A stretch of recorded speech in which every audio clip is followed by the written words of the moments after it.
First off, your money is just pocket change to me. Acting all high and mighty over a mere $2,000 monthly rent. Go ahead, stop paying. They both looked at me triumphantly. With pleasure.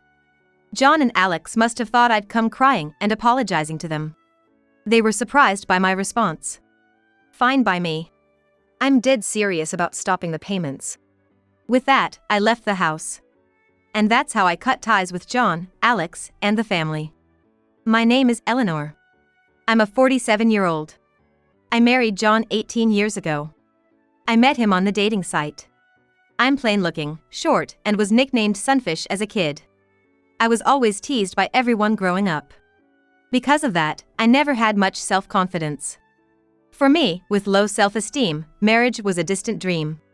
John always looked down on me from the start. He never treated me to a meal, not even once. We often split the bill, and I often paid. Moreover, John was divorced with one child. Since it was my first marriage, my parents were strongly against it.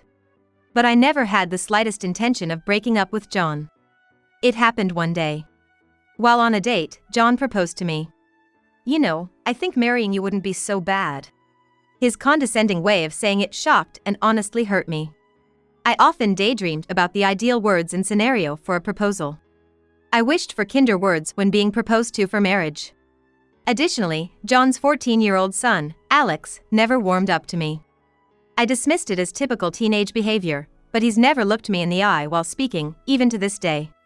But none of that bothered me. I truly believe this marriage proposal was my last chance. Marriage was my dream. Approaching 30, I was indeed feeling desperate. I thought if I let this chance slip, I'd never marry again. So, I went against my parents' wishes and married him. In hindsight, my parents were right. If I had followed my parents' advice, I think I could have avoided this nightmarish situation. Looking back, this was the entrance to hell. The hell started from the first day of marriage. I don't mind if you keep your job, John had told me when we decided to marry. I thought he was understanding, but I was wrong. On the first day of marriage, John said something shocking. You'll pay the rent here. What? I didn't understand what John was saying at first. So, you're gonna pay the rent. That's what you work for, isn't it? From John's tone, I could feel there was no love for me. He seemed to view me not as his wife, but as a source of money. I had thought John's reluctance to treat me to meals was because he was frugal and sensible, but maybe I was wrong. Perhaps he just wanted to be lazy. John always looked down on women, not just me. His failure in marriage was also due to Alex. He often said, just because you're a woman. Or, since you're a woman. Whenever John watched TV and saw a drama featuring a successful woman, he always badmouthed them. Being a woman and daring to be a doctor. I would never want to be a patient of yours if I were in need. John's complaints were usually when he had been drinking. And he never had the courage to say these things directly to someone's face, so he'd either mutter them to the TV or under his breath. Hearing this always made me feel terrible and lose my appetite. John was not just stingy, he was all for getting anything free. At local festivals, if they offered free local vegetables to early arrivals, he'd always send me to line up.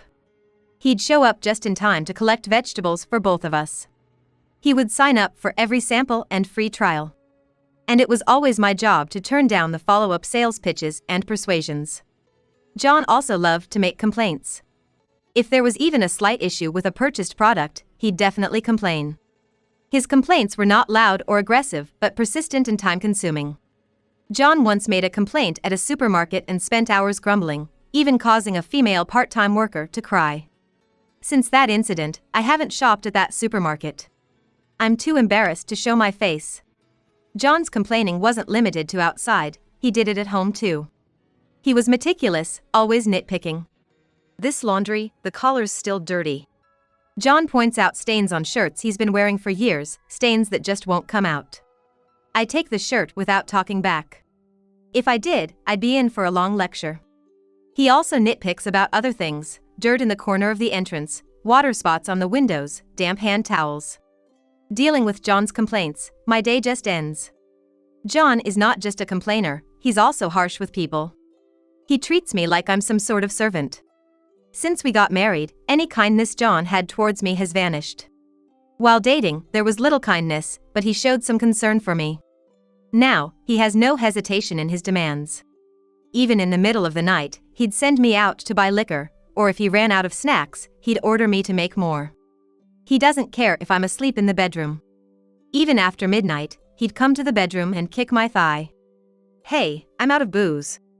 Go to the liquor store and get me some beer." And when I go, he'd then demand, "Make some snacks."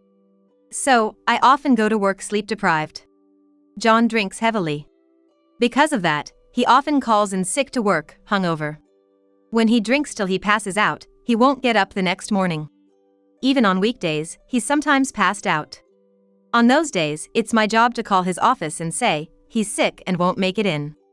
Once, when I forgot to call, John berated me. "Typical of you, not taking care of your husband when he's sick and just making things worse.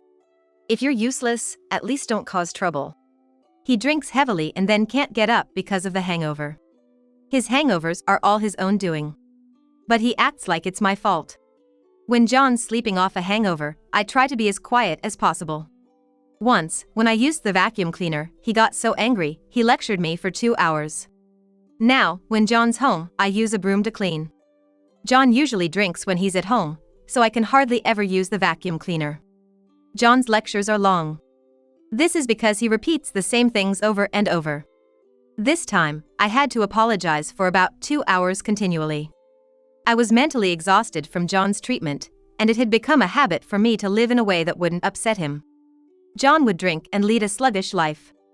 He cleverly used the company's policies to take time off. I was worried he might have been fired since he hadn't gone to work for so long. But when I expressed my concern, John muttered, "It's paternity leave." I was baffled about how he managed to get paternity leave for a high school-aged son. But I couldn't question it. John was skilled at interpreting the company's systems and policies in a way that suited him. He was self-indulgent, always finding excuses to take time off from work. He never did overtime or worked on weekends. He used up all his paid leave. Yet, he didn't plan family trips or anything. He mostly just lounged around at home, drinking. The most he'd do was go to a bar by himself. John's favorite phrase was, "I married you, didn't I?" Even if I didn't voice my complaints, if I showed dissatisfaction on my face, he'd inevitably say this. John could easily tell when I was unhappy. He was very sensitive about being seen in a bad light. This must be his way of navigating life. Our son Alex has handsome features and is popular among his peers. He brags about being scouted as a model. Like John, Alex is also harsh with me. He refuses to eat food he dislikes. Worse, if such food is on the table, he complains. Alex, too, complains persistently like John. Once, when I handed him socks that were inside out after washing, he complained for a week. Alex attended a public high school and his grades were above average. John didn't like spending money on anyone but himself and wasn't interested in Alex's education. He's going to have to work after he graduates from high school, John had declared. I wanted Alex to go to university when I thought about his future. I thought that without it, Alex might struggle in the future, so I decided to send him to tutoring. Knowing John wouldn't contribute, I decided to pay the tutoring fees from my income. However, this made our financial situation even tighter. John gave me some money for living expenses, but frankly, it wasn't enough. After months of trying to make ends meet, I asked John for more money. This request came after months of trying to make ends meet and realizing it was impossible despite all my efforts to cut back. John snorted and coldly said, "If you can't manage with the money I give, you're a failure as a wife. Figure it out." That was the end of the conversation. I could only hang my head. In the end, I decided to pay for the rent, Alex's tuition, and our living expenses from my income and savings. Alex started going to tutoring and preparing for the entrance exams. At first, he wasn't keen, but I persuaded him about the ease of university admission and job prospects. Additionally, I managed the study schedule, printed past exam papers, took care of health management, and frequently communicated with the tutoring teachers. I also helped in deciding on the desired university and supported the study process. The university admission results were checked online. I had a feeling that Alex wouldn't tell me the results. When I saw the results, I was so happy that I just slumped down on the spot. Thus, Alex was able to go to university. From the time show passed the university entrance exam until now, I haven't received even a single thank you from him. Alex isn't very expressive, so it was hard to tell if he was happy. He was proudly talking on the phone to his friends about being able to go to university. I got into university, man. It was seriously a breeze. I could hear him talking boastfully on the phone with his friends in the living room. He seemed happy, but his way of expressing it was demeaning to others, which unsettled me. When I told John about the university acceptance, the first thing he asked was, "How are you going to manage the money?" John hates spending money on anything other than himself. I told him that I was paying for everything from my savings and salary, and had also applied for a student loan. Hearing that, John seemed convinced and finally said to Alex, "Congratulations on your acceptance." The loan was not a grant but a low-interest one, so I would likely be the one repaying it. In university, Alex, who had been idling away, said he wanted to study abroad. Honestly, I was scared we'd run out of money, but for Alex's sake, I withdrew my fixed deposit to fund it. When I checked Alex's social media during his study abroad, it didn't seem like he was studying at all, more like he was just on a vacation abroad. Around this time, I was talking to my boss about possibly getting a raise. After graduating, Alex got a job at a decent IT company, though not top tier. Incidentally, his study abroad brought no results, he still couldn't speak English. Alex began spending more time away from home, leaving me alone with John more often, making life even more suffocating. Alex introduced me to his fiancée. She seemed like a kind and quiet woman. She reminded me of myself somehow. I had a bad feeling. Could Alex be thinking the same as John? Maybe he's found his next source of income and a candidate for a servant. Then John bluntly said, "Alex and his wife will live here. You have no place here, Eleanor. Sleep in the storage room by the entrance." Hearing that, something in me snapped. Unbelievable. Do they even realize how much I've done for this family? I worked as they told me to, paying for everything from rent to living expenses and education fees. I had a faint hope that they might appreciate or acknowledge me. But all that was in vain. To think that they would say such terrible things to me. Alex and John looked at me in shock. "Do you know why Alex was able to go to college?" Alex, looking awkward, tried to smirk it off. I vented my anger on Alex. "Your father never planned to send you to college. I was the one who paid for it and helped you with your studies to get you there." "I didn't know that," Alex retorted, looking away. "Don't start with that now. When did I ever ask to go to college?" "That's right, nobody asked you to do it, Eleanor. You did it on your own." "How can you say that? You all just see me as a convenient ATM, don't you?" Alex snorted derisively. "Now you bring this up?" He looked down on me. "You're only good for earning money and supporting us, so don't get all high and mighty."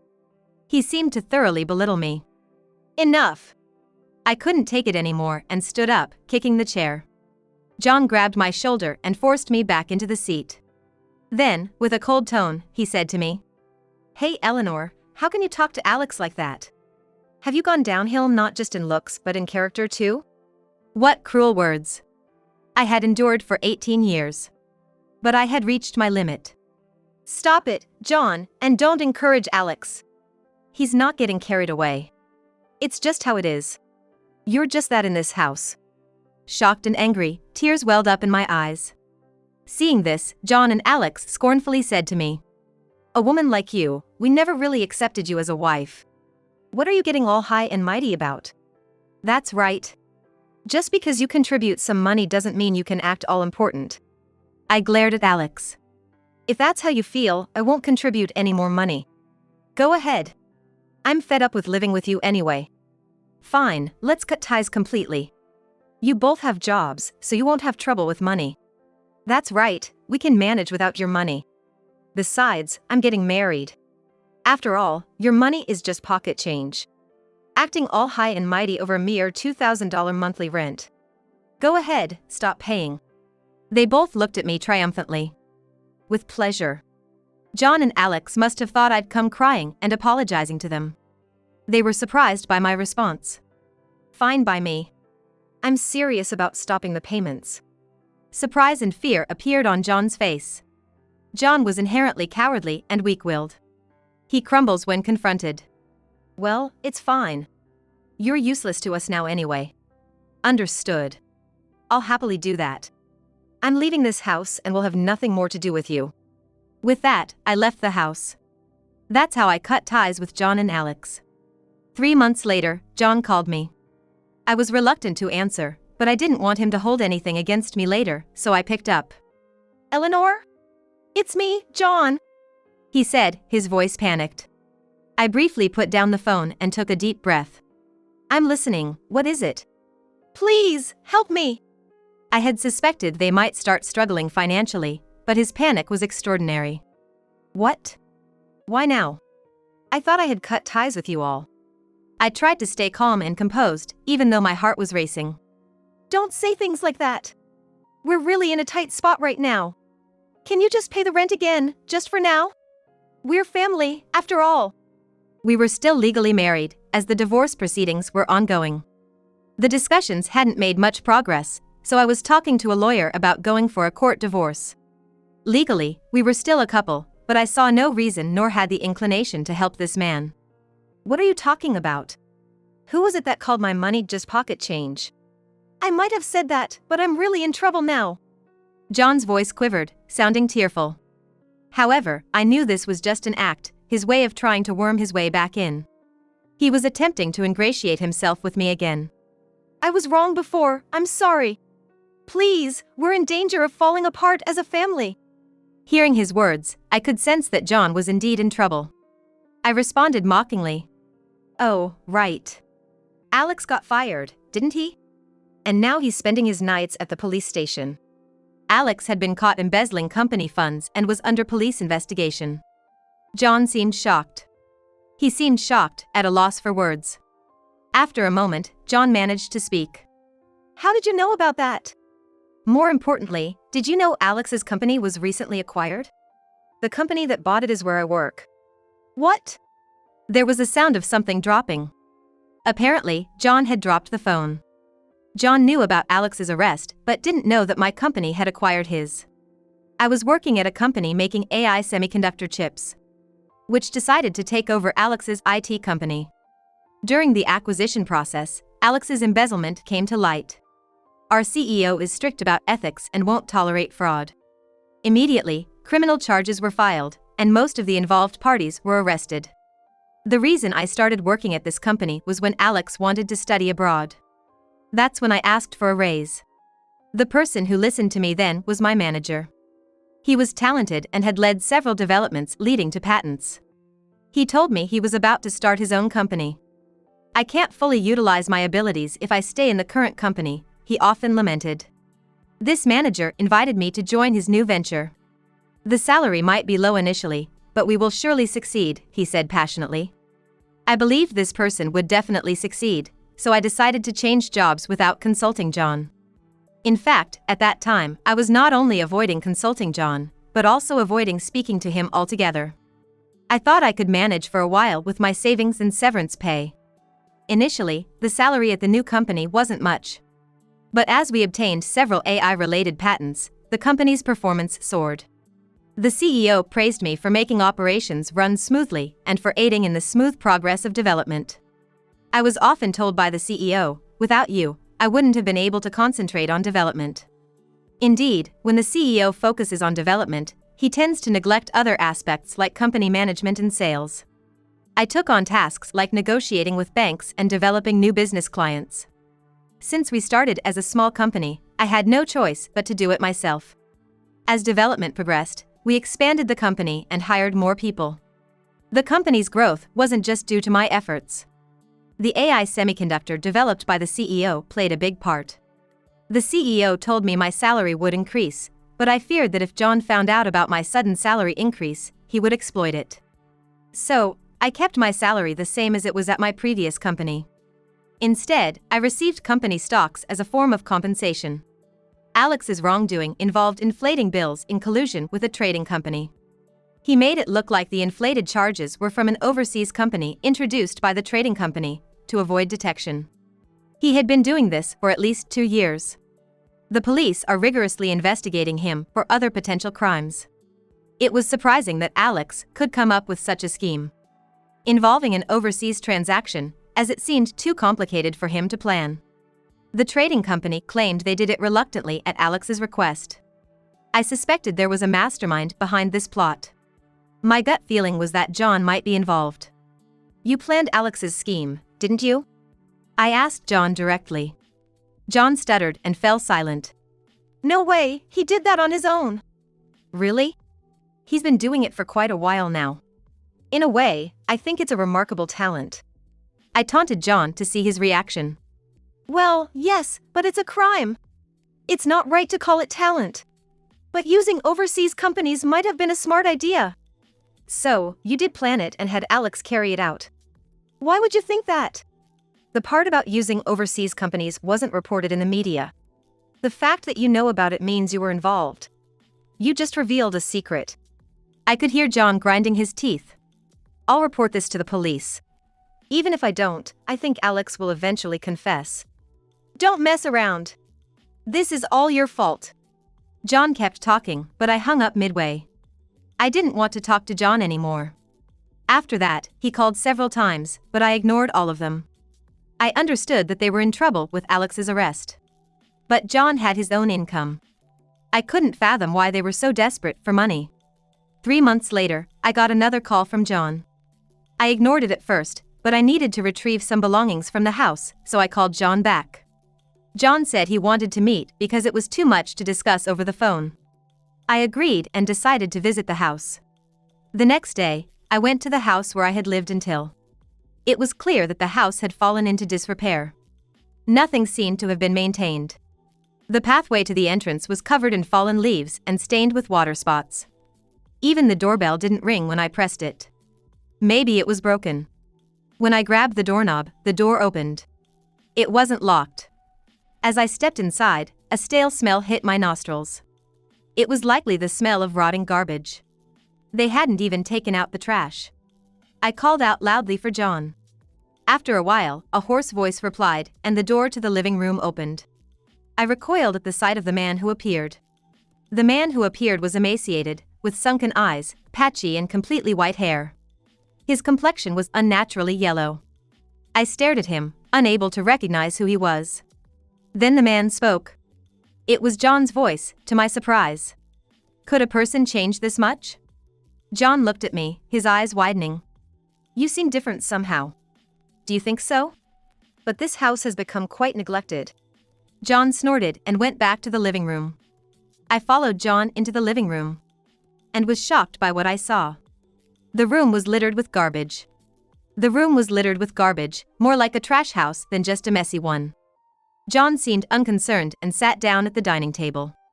I attempted to sit too, but the table was cluttered with dirty dishes and glasses. Reluctantly, I carried the dirty dishes to the kitchen, which was also in a terrible state. The kitchen was also in a terrible state, but I chose to ignore it for now. After some tidying up, I sat down at the table, and John handed me an envelope. It had a hospital's name printed on it. Curious, I looked inside and found a medical report. It was John's diagnosis. I've got hepatitis. John spoke weakly. He used to drink heavily every day. I thought it was only a matter of time before his liver was affected, and now he had developed alcoholic hepatitis. He probably couldn't drink anymore. And a full recovery might be difficult. I read through the medical report. It also mentioned diabetes. I looked closely at John's face. You also have diabetes. With these levels, it's likely you have cirrhosis too. You figured it out. It's probably cirrhosis. John said, looking down. Should you even be here? Aren't you supposed to be in the hospital? Yeah, I wanted to talk to you, so I snuck out. This might be another one of John's strategies. Showing me this filthy house instead of a hospital, trying to gain my sympathy. I could see his sly intentions. I don't feel sorry for you at all. You guys turned this house into this mess, and I don't live here anymore. John's face darkened. You've changed. You seem stronger. Failing to elicit my sympathy, he now tried to flatter me. I couldn't quite gauge John's true intentions. Then, John began to talk about what had happened in the past 3 months. He said they lived normally for a while after I left. Alex's fiancée used to come twice a week to do housework. But then, Alex had a falling out with his fiancée, and they lost all contact. John and Alex didn't understand why she suddenly stopped communicating. Of course, they didn't. I had contacted her and strongly advised her to cut ties with Alex. She moved out, changed her phone number, and now lives in an apartment run by my acquaintance. I didn't want Alex's fiancé to end up like me. I met with her several times, explaining how despicable John and Alex were. Thanks to that, she woke up to Alex's vile nature and cut off all contact with him. Pretending to know nothing, I encouraged John to continue. Then, the house quickly became filled with garbage. It was no surprise, as I had been meticulously cleaning and taking out the trash every day. John coughed hoarsely. It was a wet, unpleasant cough. I took a mask out of my bag and put it on my face. Then came Alex's incident. This was also discovered by my company's investigation. After that, John's salary was their only source of income. Still, John seemed unable to break free from his lazy lifestyle. I looked around the room. There were empty liquor bottles and beer cans everywhere. It was clear what kind of life he led. In the end, I stopped making payments. The monthly rent of $2,000 must have been a heavy burden for John. John said with a trembling voice. It's been 3 months since that phone call. Why won't you help me? Isn't this too much? Where's the reason to help you? Tell me, why should I? We're still married, aren't we? Alex is in trouble too. Don't you want to help him? John clearly doesn't grasp what he has done to me. He's still selfish. Yes, exactly. I don't have the slightest desire to help you. John glared at me but soon looked down, defeated. Then, he looked up at me, begging. John's face twisted into a distorted smile. Your company is loaded, right? They even bought out Alex's company. They must be raking in profits. So, use that money to sort this out. I sighed deeply. That's not my money. It's the company's money. You can't differentiate between personal and company funds, that's why you got into this mess. You should study more. But our family is in trouble. Help us out. We're not family anymore. You left the divorce papers I sent you as they were, right? Of course I did. I don't want to divorce. I tore them up every time. I looked at John coldly. I've consulted a lawyer, and we're proceeding with a divorce through court. Normally, there would be mediation and discussion, but with the evidence of domestic violence and financial exploitation from John and Alex, I was able to take it to divorce court. John kept his head down, grinding his teeth. I said we're cutting ties. And you only contact me when you're in trouble. It's too convenient for you. We lived together all this time. I'm the one who married you. I hated that attitude. Always looking down on others but groveling before those stronger than you. You're the worst. That's too harsh. I've gotten sick. And it's an incurable disease. You could be a bit kinder to me. John looked up at me, trying to appeal with a pitiful face. There's no way I'll do that. You're probably just trying to sweet-talk me into being a donor for a transplant, but there's no way I'm doing that. John's expression vanished from his face. And you're going to be arrested by the police and end up in prison. You really told the police? John rose, pointing a finger at me. Of course I did. In the distance, the sound of a police siren could be heard. I stood up. John held his head, groaning inaudibly. I've cut ties with you. I have no intention of helping you. Pretending to be family only when it suits you. No matter how much you struggle financially or how miserable your life becomes, it has nothing to do with me. Go to hell, you scum. I left the trash-ridden house I had become accustomed to behind. John was arrested and received a guilty verdict. He's serving time in a medical prison. According to the lawyer, he's developed liver cancer from cirrhosis and doesn't have much time left. He'll likely spend the rest of his life in prison. I hope John reflects and atones for his sins. Alex confessed during interrogations that it was all John's plan. Alex tried to shift all the blame onto John. However, his contradictory statements were soon exposed, revealing his lies. The American police are quite capable. Given Alex showed no remorse, he received a severe prison sentence. His appeal was quickly rejected, and now he's incarcerated. Alex will have a hard time after release, with company repayments and alimony to his fiancée. He might even find prison more comfortable. Since standing up to John, I feel like a weight has been lifted off my shoulders. I'm out and about more for work, and at the president's suggestion, I switched from glasses to contact lenses. Meeting more people, I started paying more attention to my appearance. Realizing that my attire affects others' attitudes, I began frequenting department store cosmetics sections, a place I once avoided. Places I would never have visited in the past now feel different. Initially intimidated, I learned not only about makeup but also about speech and posture, realizing the importance of appearance. Now, I dedicate time to grooming myself. I've noticed men looking my way more often, a new and curious experience for me. I used to be the one who averted my eyes, but now it's a curious feeling to see others do the same. My company has continued to grow steadily, and I have been appointed as an executive. Recently, in an executive meeting, the president announced his desire to focus on development and his intention to resign. Amidst the commotion, he nominated me as his successor. Surprised at first, I received blessings from all executives. Since then, my life has been filled with unfamiliar tasks and a hectic schedule. My days are busier but much more fulfilling than before. Thus, I've regained confidence and am enjoying life to the fullest.